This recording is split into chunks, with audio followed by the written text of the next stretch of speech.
Hello అండి, welcome back to mathematics by Bhagyalakshmi YouTube channel. So ఈరోజు క్లాస్లో మనం ప్రాబ్లమ్స్ ఆన్ బార్ గ్రాఫ్స్ చూద్దామండి. బార్ గ్రాఫ్స్ మీద ప్రాబ్లమ్స్ లేకుండా ఏ క్వశ్చన్ పేపర్ కూడా ఉండదు. ఎయిదర్ మనకి బార్ గ్రాఫ్స్ అయినా ఇస్తారు, లేదా పై చార్ట్స్ అయినా ఇస్తారు, లేదా లైన్ గ్రాఫ్స్ ఉంటాయి కదండి, అది ఇస్తారు. ఇన్ కేస్ ఈ మూడు కాదు అంటే టేబుల్స్ ఇచ్చి ఆ టేబుల్కి రిలేటెడ్ క్వశ్చన్స్ కింద 5 క్వశ్చన్స్ అనేది అడగడం జరిగింది. సో ఈరోజు క్లాస్లో మనం ప్రాబ్లమ్స్ ఆన్ బార్ గ్రాఫ్స్ చూద్దాం. సో ఈ బార్ గ్రాఫ్స్ ఎన్ని టైప్స్ ఆఫ్ బార్ గ్రాఫ్స్ ఇస్తారు, అలానే వాటి మీద ఎలాంటి క్వశ్చన్స్ ఇస్తారు అనేది మనం ఈ రోజు నుంచి లైన్గా 3-4 క్లాసెస్ అయితే ప్రాబ్లమ్స్ ఆన్ బార్ గ్రాఫ్సే ఉండిద్దండి. సో డైలీ అప్లోడ్ చేసే వీడియోస్ని మిస్ అవ్వకుండా ఉండాలి అంటే మ్యాథమెటిక్స్ బై భాగ్యలక్ష్మి యూట్యూబ్ ఛానల్ని సబ్స్క్రైబ్ చేసుకోవడం మర్చిపోకండి. అలానే షేర్ చేయండి, లైక్ చేయండి. So coming to the topic, మనకి ఇక్కడ ఎక్స్చేంజ్ రిజర్వ్స్ ఆఫ్ కంట్రీ ఇచ్చారు, అలానే ఇన్ రూపీస్ మిలియన్స్ ఆఫ్ రూపీస్లో ఇచ్చారు. ఇక్కడ మనం చూసుకుంటే ఎక్స్ యాక్సిస్ మీద ఇయర్స్ ఇచ్చారు, వై యాక్సిస్ మీద ఇన్ మిలియన్స్ ఆఫ్ రూపీస్ ఇచ్చారు. సో అసలు ఈ డేటా మొత్తం దేనికి రిలేటెడ్ అంటే exchange reserves of A country అని. సో దీంట్లో ఫస్ట్ క్వశ్చన్ మనం చూసుకున్నట్లయితే, the foreign exchange reserves in 1997 to 1998 was how many times, that in 1994 to 1995. So మనకి ఇచ్చింది ఫస్ట్ 1997 to 1998. సో ఈ ఇయర్ ఇచ్చారు, అలానే అలాంగ్ విత్ దట్ 1994 to 1995 అన్నారు. సో 1994 to 1995 అంటే ఇది. The foreign exchange reserves in 1997 to 98. So ఇది ఏదైతే ఉందో 97 to 98, ఈ డేటా ఈ వచ్చిన వాల్యూ అనేది how many times greater than 94 to 95 అన్నారు. సో ఇలాంటిది ఇచ్చినప్పుడు మనం ఎలా చేయాలి అంటే,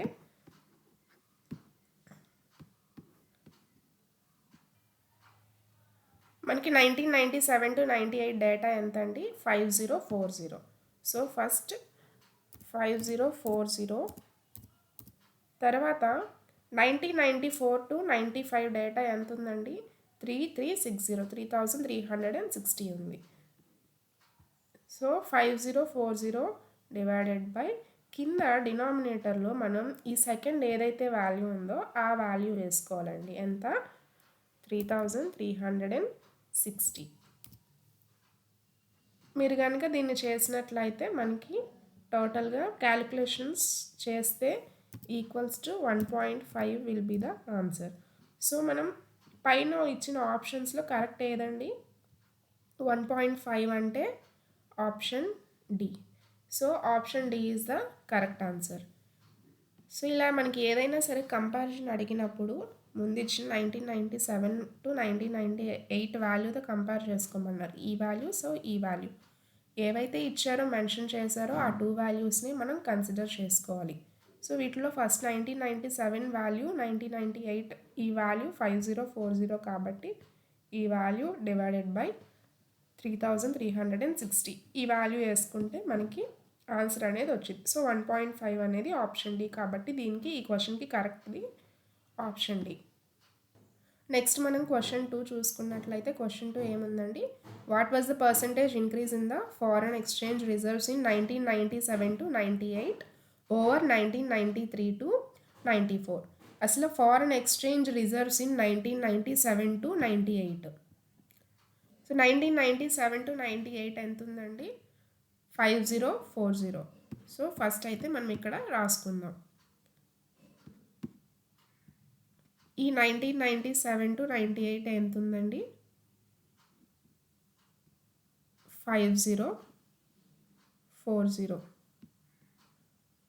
అలానే 1993 to 1994 ఈ వాల్యూది ఈ ఇయర్లో మనకి డేటా ఎంత ఉందో చూద్దాం ఒకసారి.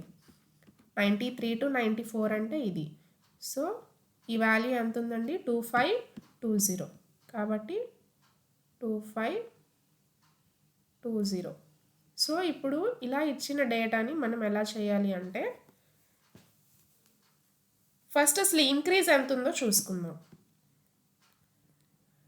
ఈ ప్రీవియస్ ఇచ్చిన ఇయర్కి ఈ ఇయర్కి అసలు ఇంక్రీజ్ ఎంత ఉందో, ఎంత డిఫరెన్స్ ఉందో క్యాలిక్యులేట్ చేయాలి. So first we have to calculate the increase value. Increase equals to increase మనకి ఎలా వచ్చిందండి 5040 మైనస్ 2520 చేస్తే దీని ఆన్సర్ ఎంత వస్తుంది? కరెక్ట్గా మనకి 2520 వచ్చింది. ఈ 5040లో హాఫ్ అనేది ఈ 2520. సో 2520 ప్లస్ 2520 మీరు చేసినట్లయితే 5040 అనేది మీకు ఆన్సర్ వచ్చింది. సో నెక్స్ట్ అలానే ఇక్కడ మనకి పర్సంటేజ్ ఇంక్రీజ్ అన్నారు. వాల్యూ ఇంక్రీజ్ అంటే we can write it as 2520. But ఇక్కడ పర్సంటేజ్ ఇచ్చారు కాబట్టి పర్సంటేజ్లో ఎంత ఇంక్రీజ్ అయింది అని అడిగారు కాబట్టి పర్సంటేజ్ అనేది క్యాలిక్యులేట్ చేయాలి. సో నెక్స్ట్ స్టెప్లో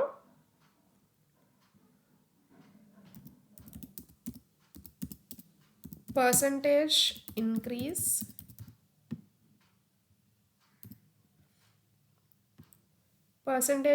equals to, సో మనకి అక్కడ ఇచ్చిన వాల్యూ 2000 వచ్చిన వాల్యూ ఎంత వచ్చిందండి 2520. అలానే కింద డినామినేటర్లో ఏ ఇయర్కి క్యాలిక్యులేట్ చేయమన్నారు 1993 to 94. సో ఈ 1993 to 1994కి వచ్చిన వాల్యూ ఎంత 2250 ఇచ్చారు మనకి డేటాలో. So in denominator we have to right 2250.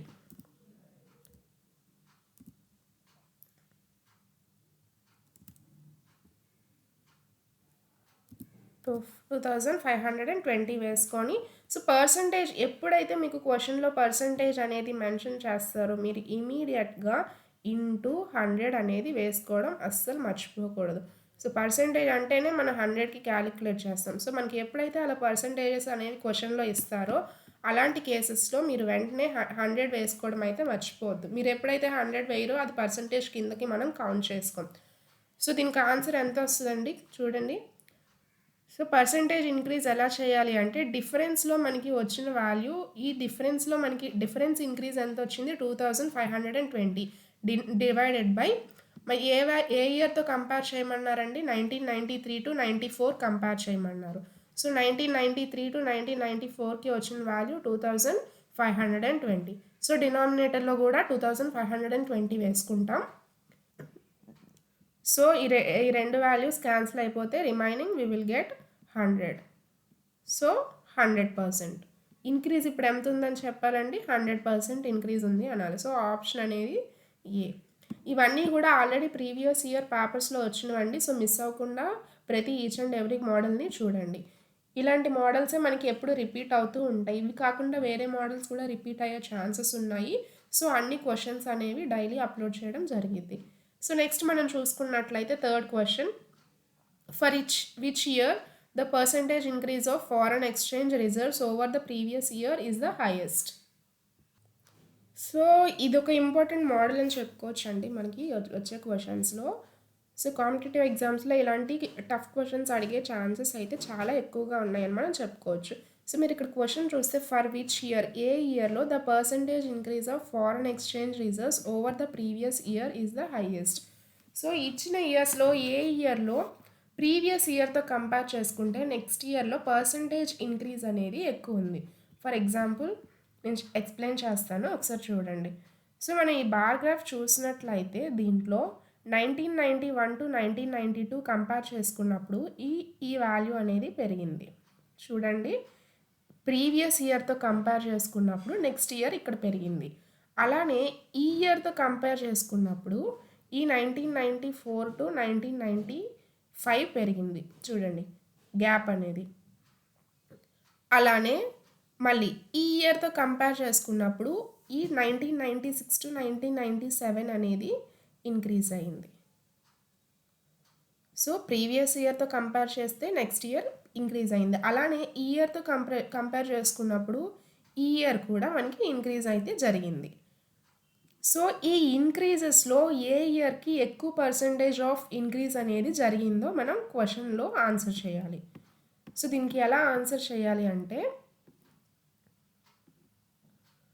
మనకి ఉన్న ఇయర్స్ ఏమేమి ఉన్నాయండి. సో మనం చూసుకుంటే 92 to 93 ఉంది, అలానే 94 to 95 ఉంది, నెక్స్ట్ ఇయర్ వచ్చేసి 96 to 97 ఉంది. అలానే లాస్ట్ 97 to 98 కూడా ఉంది. సో ఈ ఇయర్స్కి ఇప్పుడు మనం క్యాలిక్యులేషన్స్ అనేవి చేయాలి. సో ఫస్ట్ ఒక ఇయర్కి చూద్దాం. సో ఫస్ట్ ఇయర్కి ఎలా అంటే for the year 1992 to 1993.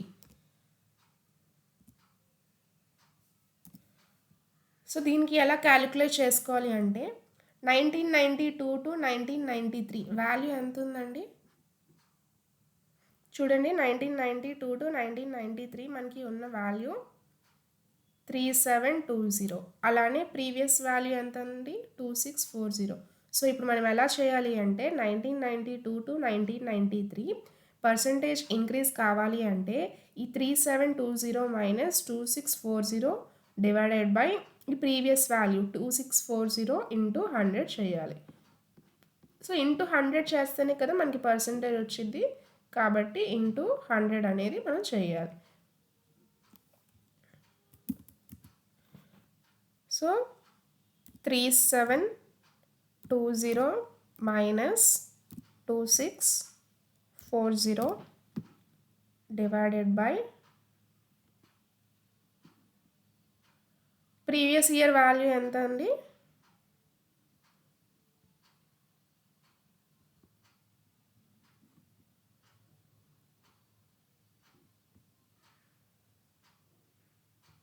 So మనకి ప్రీవియస్ ఇయర్ వాల్యూ చూసుకుంటే 2640 ఇంటూ 100 ఇంటూ 100 చేస్తేనే మనకి పర్సంటేజ్ ఇంక్రీజ్ ఎంత ఉందో వచ్చింది.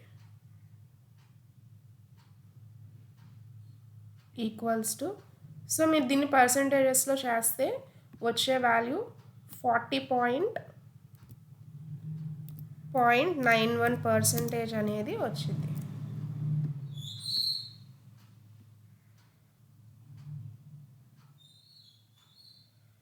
సో నెక్స్ట్ వాల్యూ చూసుకున్నట్లయితే so for the year 1992 to 1993 previous ఇయర్తో కంపేర్ చేసుకున్నప్పుడు ఈ ఇయర్తో కంపేర్ చేసుకున్నప్పుడు ఈ ఇయర్ ఎంత పెరిగింది అంటే 40.91. సో రిమైనింగ్ ఇయర్స్ కూడా మనం అలానే క్యాలిక్యులేట్ చేసుకోవాలి. సో అదేవిధంగా రిమైనింగ్ అన్ని ఇయర్స్కి చేసాము. లాస్ట్ది ఒకసారి చూడండి, ఫోర్త్ది 1997 to 98 ప్రీవియస్ ఇయర్తో కంపేర్ చేసుకున్నప్పుడు ఈ ఇయర్లో ఎంత పర్సంటేజ్ ఇంక్రీజ్ ఉంది అంటే 16. సో ఇక్కడ లాస్ట్ ఇయర్ 1997 to 1998, దీని ప్రీవియస్ ఇయర్ 96 to 97. సో ఇది ఏదైతే ప్రజెంట్ ఇయర్ వాల్యూ ఉందో 5040 minus previous year value 4320 divided by previous year value 4320 into 100 ఎందుకు వేయాలి అంటే మనకి ఇక్కడ క్వశ్చన్లో పర్సంటేజ్ ఇంక్రీజ్ అని అడిగారు కాబట్టి ఇంటూ 100 వేసుకుంటాం. సో దీని టోటల్ పర్సంటేజ్ వచ్చేసరికి మనకి 16% అయితే వచ్చింది. సో మీరు ఇక్కడ వచ్చిన అన్ని ఆన్సర్స్ కనుక చూసినట్లయితే highest percentage of increase was in the year 1992 to 1993. So the option is option A. So the next question చూసుకుంటే మనం the foreign exchange reserves in 1996 to 1997 were approximately what percent of the average foreign exchange reserves over the period under review. So ఇది మనం జాగ్రత్తగా చూడండి. ఈ question ఎలా అడిగారంటే the foreign exchange reserves in 1996 to 97. So 96 to 97 అంటే ఈ year 4320 ఉంది కదండి, ఈ ఇయర్తో the foreign exchange reserves in 1996 to 97 were approximately what percentage of the average foreign exchange reserves under the review. So over the period under review. So average foreign exchange annaru ante here we have to calculate the mean value. So first mean value అయితే calculate చేయాలి. ఏ ఇయర్కి calculate చేయాలి అంటే అన్ని ఇయర్స్కి ఇచ్చిన వాల్యూస్కి మనం first mean value అయితే క్యాలిక్యులేట్ చేయాలి. ఆ మీన్ వాల్యూ ఎలా క్యాలిక్యులేట్ చేస్తామండి, some of the values divided by number of values. ఇక్కడ మనకి టోటల్గా ఎన్ని వాల్యూస్ ఉన్నాయి 1 2 3 4 5 6 7 8. సో 2640 ప్లస్ 3720 ఈ వాల్యూస్ అన్నీ యాడ్ చేసి డివైడెడ్ బై 8 అనేది మనం చేయాలి. సో యావరేజ్ మనం అన్ని వాల్యూస్ యాడ్ చేసి డివైడెడ్ బై 8 చేస్తే we got the average value as 3480. So the next required percentage ఎలా వస్తుంది, మన క్వశ్చన్కి కావాల్సిన పర్సంటేజ్ ఎలా వచ్చింది అంటే 1996 to 1997 ఉన్న వాల్యూ ఎంత, 1996 to 97 ఉన్న వాల్యూ 4320. సో 4320 డివైడెడ్ బై మనకి వచ్చిన యావరేజ్ వాల్యూ 3480.